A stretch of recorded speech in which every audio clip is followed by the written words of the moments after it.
Pomona, Terre Azur au cœur de l'action vous présente Les yeux de l'aventure.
Bonjour à toutes et bonjour à tous. Nous sommes avec une association digne de ce nom, une association de sauvetage en mer, c'est Seaguard, qui nous vient de la région, puisque Cyril Dufort, tu es à Blaye avec tout ton staff. Bien sérieux, les mecs. En tout cas, ça pète les couleurs, hein. Mesdames aussi. Alors, Cyril Dufort, on a voulu vous consacrer une émission pour tous les efforts que vous faites au niveau de cette association et au niveau des secours en mer. Alors déjà, donne-nous un petit peu le thème de cette association. En fait, le thème de cette association est surtout basé sur la formation de véhicules nautiques à moteur, donc à faible tirant d'eau, surtout au pilotage de VNM en milieu hostile. VNM, véhicule nautique à moteur. Les jet skis, ouais. Parce que nous on emploie le vrai terme pour pas avoir de connotation derrière. Ouais, et puis il faut savoir que jet ski est une marque déposée voilà. Par une marque. Voilà, tout à fait. Donc en fait, quand on utilise le vrai terme, et derrière, en fin de compte, vraiment, on a un but de formation pour toute l'utilisation du VNM autour de la catastrophe naturelle, le poste de secours, enfin... Alors justement, on va parler un petit peu de tout ça, on va avoir des images, vous allez voir, c'est vraiment extraordinaire, il y a vraiment eu du boulot de fait. Alors là, on est à Montalivet, puisque vous assurez la sécurité des pilotes pendant le championnat du monde. C'est aussi votre job de faire ça. Il y a une connotation aussi vis-à-vis de ce que vous avez mis en place, écologique. Oui, tout à fait. Aujourd'hui, on ne peut pas faire des pollutions si nous, on pollue. Donc aujourd'hui, tous nos VNM sont équipés au bioéthanol. On n'en reste pas là, on a un véhicule sans pilote. Ça, c'est pas mal, fallait le faire quand même. Oui, pourquoi aujourd'hui, c'est sur des demandes de différents ministères. Donc aujourd'hui, c'est surtout pour tout ce qui est dépollution chimique, pour pouvoir envoyer, avant d'envoyer des humains, pour pouvoir prendre, en fin de compte, les tests radiochimiques dans l'eau, dans l'air, pour savoir si on peut envoyer des équipes de secours sur zone. Donc en fait, quand on met des robots, on l'a adapté en robot. Et puis des cubes aussi, des cubes flottants pour pouvoir poser un hélico, ça c'est énorme. Oui, aujourd'hui, par rapport à ce qu'on développe, par rapport aux catastrophes naturelles, on sait très bien que les hélicos, sur tout ce qui est hélitreuillage, ça prend beaucoup de temps. Nous, aujourd'hui, vu qu'on a des véhicules à faible tirant d'eau, comme aéroglisseurs, VNM, tout ce qui peut aller à faible tirant d'eau, en fin de compte, on s'approche de ces cubes-là qu'on pose et on évacue un plus grand nombre de personnes quand on fait poser les hélicoptères sur ces cubes-là. Donc, on travaille avec des partenaires là-dessus. Et c'est vraiment... Il y a vraiment eu une véritable recherche au niveau du développement et de la sécurité.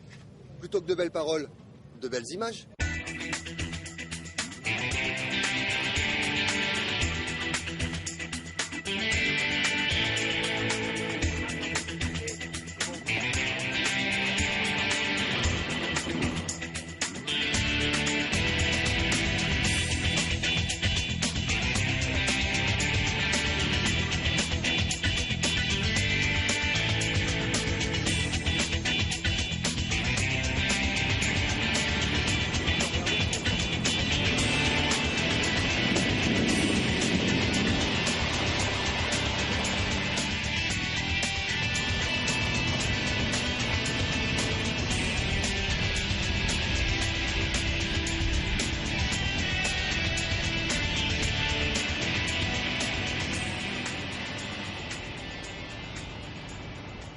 La création des Seaguard est venue il y a 3 ans, mais en gestation à peu près depuis 10 ans, avec des sauveteurs de différents corps de métier, police, SNSM, enfin tous les corps de métier qu'il y a autour.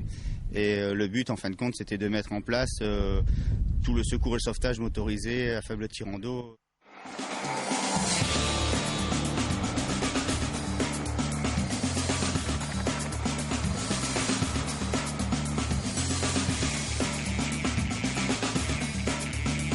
j'appartiens à l'entreprise Cubi System. Nous sommes basés dans le Cotentin, à Port-Bail. Et donc nous fabriquons les pontons modulaires Cubi System.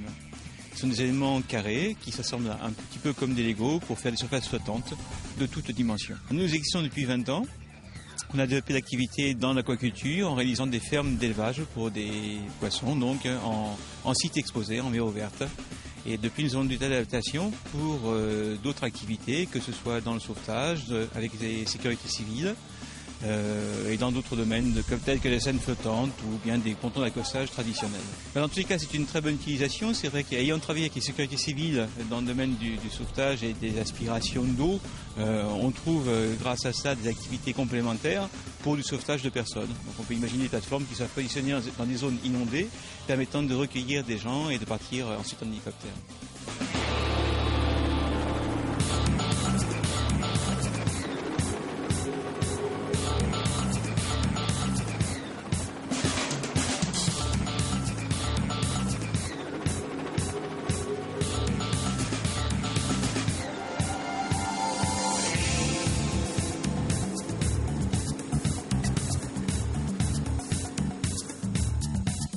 Alors, le but de cette journée, c'était surtout de démontrer qu'on était capable d'automatiser, voire de radiocommander un jet ski,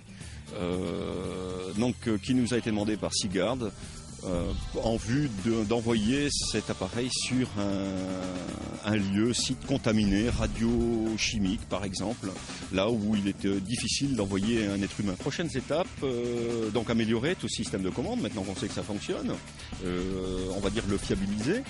Et ensuite équiper le jet d'une caméra en vue de pouvoir contourner par exemple un bateau, d'observer une épave ou de rentrer, de pénétrer même à l'intérieur en vue d'observer les dégâts qui ont été causés par un obstacle ou toute autre chose. Pour un début, pour un essai, en fait c'est extraordinaire. On a réussi à avoir un résultat. Nous, notre principal but, c'est la formation autant adultes qu'enfants. On a des stages à peu près tous les 15 jours par la formation de nos nouveaux adhérents, sur nos anciens adhérents au niveau recyclage. Coupe le moteur, là, là. Donc Marou à l'eau, c'est comment ton nom? Lolo. Donc Lolo il va piloter, il va faire la récupération de victimes après dans l'eau. Donc vous le laissez faire, on va voir la technique qu'il emploie, comment il se débrouille, et après on lui montrera où c'est qu'il a prêché, on lui montrera la bonne technique. Hein, voilà, ben, tu essayes de sortir la victime, tu vois comment tu te débrouilles avec la planche, et nous après on te montrera la bonne technique.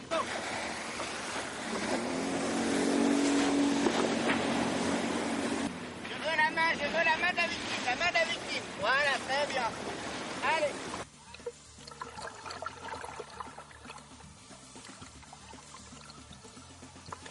Ce n'est pas un maillon qui manquait, mais aujourd'hui on est complémentaires par rapport à ce qui existe.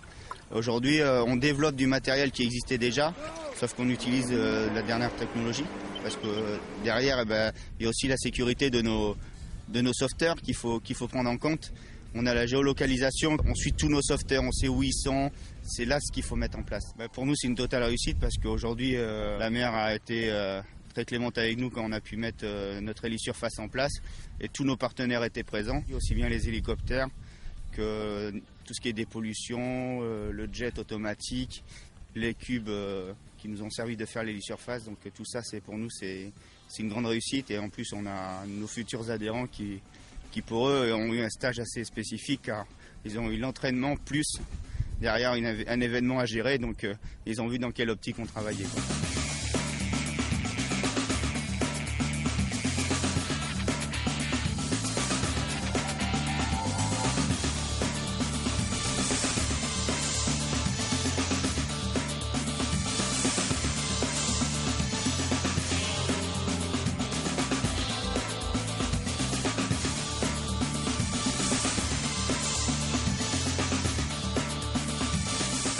Voilà, retour ici à Montalivet avec la Dream Team de Seaguard, avec Cédric Dufort, le boss et toute la Dream Team. Alors, on a vu des images assez impressionnantes sur une véritable recherche que vous faites, sur un véritable développement, aussi bien pour la sécurité, pour l'environnement et pour la rapidité d'intervention aussi. On le voit aujourd'hui ici sur cette manifestation, puisqu'on est sur le championnat du monde de jet freeride. C'est une discipline, on va dire quand même à risque, puisqu'ils vont jouer avec des engins motorisés à faible tirant d'eau, comme tu disais tout à l'heure, aussi bien jet à bras, jet à selle. Et là, il faut intervenir rapidement, aussi bien pour l'homme et pour la machine après. Tout à fait, ouais.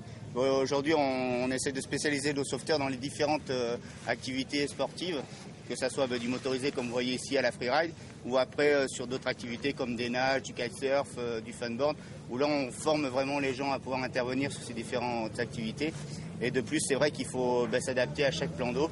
Donc c'est pour ça que nous, les formations, on est en semi-niveau national. Là, on a des gens qui viennent de partout de la France pour cette manifestation, car aujourd'hui, il nous faut une polyvalence. Et c'est la force des Seaguards. Aujourd'hui, chacun a vraiment une spécificité dans le centre national. On a des personnes de tous les corps de métier qui travaillent d'arrache-pied justement pour que cette association vive.